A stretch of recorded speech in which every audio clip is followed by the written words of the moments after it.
More now on our I-Team investigation of the Georgia medical marijuana licensing process. The CEO of one of the companies selected to sell medical cannabis in Georgia gave Governor Kemp's leadership committee $50,000 just weeks after the CEO's company was awarded a tentative license. Well, the governor's spokesman said that contribution had nothing to do with the winning selection, and to assert otherwise would be completely false and ridiculous. A senior I-Team reporter, Dale Russell, has investigated the state's medical cannabis proposals and is here now with the latest. Dale? Russ, as you know, we have been looking at this very closely, and the $50,000 contribution by TheraTrue CEO Paul Judge to Governor Brian Kemp's leadership committee caught our eye. Then we began examining Judge's history of campaign donations and found interesting timing of other big dollar donations.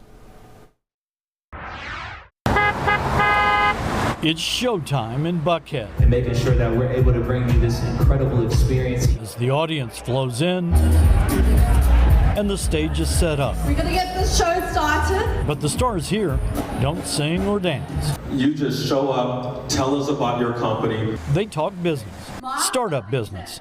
And the lead actor in this entrepreneurial competition called Startup Showdown is Paul Judge. Talent's everywhere, but opportunity isn't necessarily. Judge is wealthy and well-known, an Atlanta entrepreneurial rock star with several successful startup ventures already under his belt. But as he searched for new talent in his Startup Showdown, he had already turned his eye to the state of Georgia's brand new medical cannabis bid process.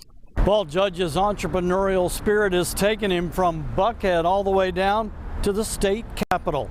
His company was one of only 6 selected by a state commission to grow and sell medical marijuana in Georgia. Judge was not new to the political process in Georgia. We found he had a history of making donations to candidates dating back to 2013. He contributed generally small amounts of money to well-known Democrats. Always Democrats, including Stacey Abrams. But our investigation found when Georgia passed the HOPE Act, setting the stage for newly formed companies to grow and sell medical marijuana, Paul Judge immediately shifted his campaign contributions from Democrats to Republicans.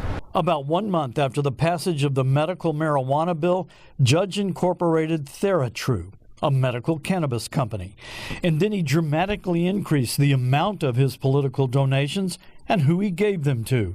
Within 3 months, he contributed $25,000 each to 2 different Republican committees, a total $50,000. Why could that be important? Georgia's Republican governor, lieutenant governor, and Speaker of the House selected every single member of the Access to Medical Marijuana Commission, and those commissioners then handpicked the winning proposals. It's influence peddling.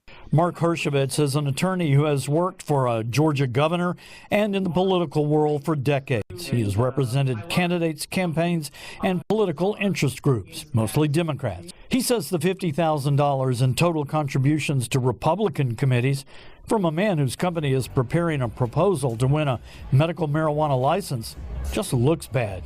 They're being given to slush funds for politicians. That looks like pay to play.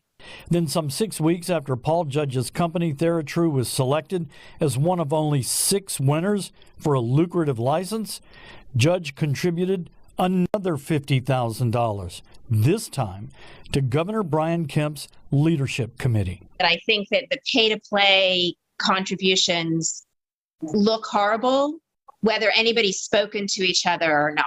Beth Rotman is director of Money and Politics and Ethics for Common Cause, a nonpartisan good government group in Washington, D.C.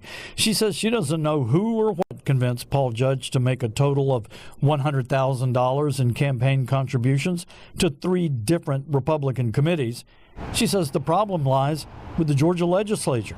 It passed a law that allowed Brian Kemp and only a handful of other candidates to accept unlimited amounts of money through these leadership committees. It doesn't look good to have some people able to give unlimited sums and some people able to take unlimited sums and then say, don't worry, trust us. I represent all of you equally. It just doesn't pass the sniff test. Governor Kemp's spokesperson wrote, the medical marijuana license decisions were made by the Medical Cannabis Commission with no input from the governor's office whatsoever, and that Paul Judge's $50,000 contribution, made a month and a half after he was awarded a license, had no bearing on TheraTrue being chosen.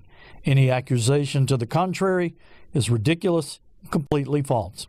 Paul Judge wrote he gave personal contributions not connected to any company or Georgia's medical cannabis licensing process. Kemp's leadership committee reported raising more than $2.3 million in its very first filing, with some individual contributions as high as $250,000. It looks like corruption. It looks like pay to play. And that's what it All in all, looks like. does not look good. No. Now, the 6 companies tentatively chosen to sell medical marijuana in Georgia are still waiting for a final decision by the commission. There are a number of award protests still underway and 2 different bills in the legislature that would increase the number of companies that can sell medical cannabis in Georgia. Russ, Courtney? Yeah, it certainly seems like if the number of companies awarded licenses, if that was expanded beyond 6, it would make those 6 licenses a lot less lucrative. You know, you would think that, wouldn't you? I mean, it would. You go into this bid process thinking you're going to be potentially one of 6 winners, and now it could be one of 22 company. 21 more companies that you have to compete with throughout the state of Georgia. So it's going to be real interesting to see how these bills make it through the legislature, if they're going to be passed, and what's going to happen. And the protests are the key. They still have to finish those off before they can award this, and patients won't have any access until all this is done.